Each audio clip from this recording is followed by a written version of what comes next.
জীৱন বাটৰ মৰিচিকা খেদি খেদি ভাগৰুৱা মৰুভূমিত বিচাৰি ফুৰো চাদৰখনি সেউজীয়া।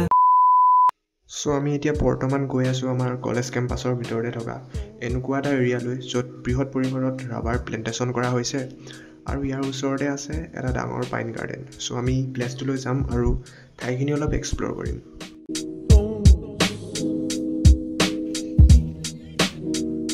কাৰেণ্টৰ বস্তু কেলে আছে ইয়াত?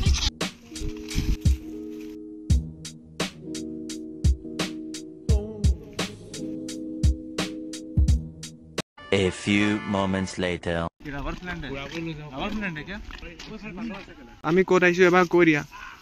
আমি আহিছোঁ ৰাবাৰ প্লান্টেশ্যন এণ্ড স্পাইচেছ প্লান্টেশ্যনৰ যোনটো এৰিয়া, ইয়াত ভেৰিয়াছ কাইণ্ড অফ প্লাণ্টছ পাওঁ আমি।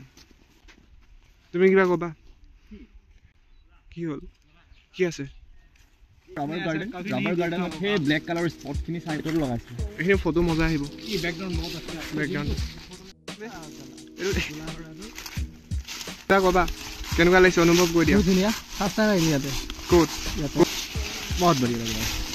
এই আগত একো নাই, আগত কি দুটা আছে, যাব পাৰিনে? ঘৰ এটা যায়, এফালে পাইন গাৰ্ডেন যায়, এফালে বাঁহৰ ভিতৰত যাব লাগিব।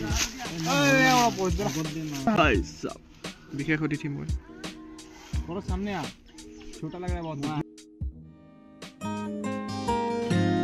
এটা চিৰ যুগমীয়া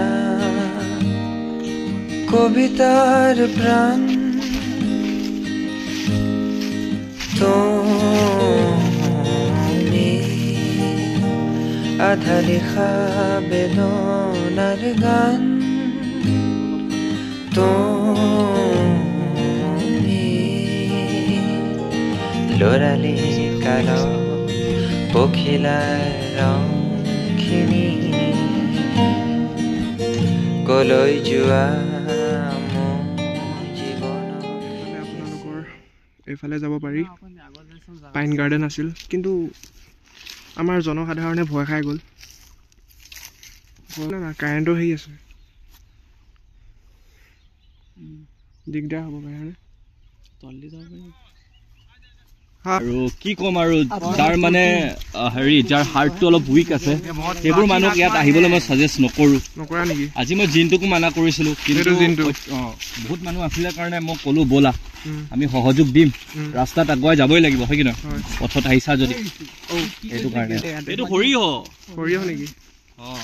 মাষ্টাৰ্ড খেতি পথাৰ এইটো পাইন গাৰ্ডেন মজা লাগিছে বে দেখিবলৈ।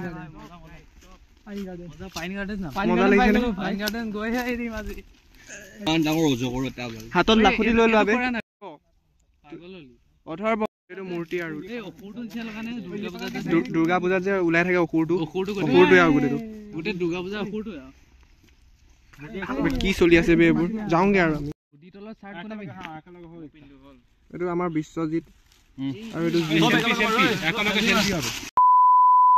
পাইন গাৰ্ডেনৰ ফালে গৈছিলো, কিন্তু আমাৰ জাৰ্ণিটো বহুত দুখ লাগিছে। তাৰ কাৰণটো হৈছে আমি মাছ বাটত এটা ভূত আমাৰ যোনটো অকল আমাৰ কেমেৰামেন ঋষিয়াজ কাশ্যপ আৰু বৰটোৱে দেখিলে। মই কৈছিলো কিন্তু মোক দি পেলাই ভূতটোৱে পলাই গ'ল, সেইটো বেলেগ কথা। আমি নেক্সট ট্ৰাই কৰিম আকৌ পাইন গাৰ্ডেন যাবলৈ। নেক্সট জয় আহোম।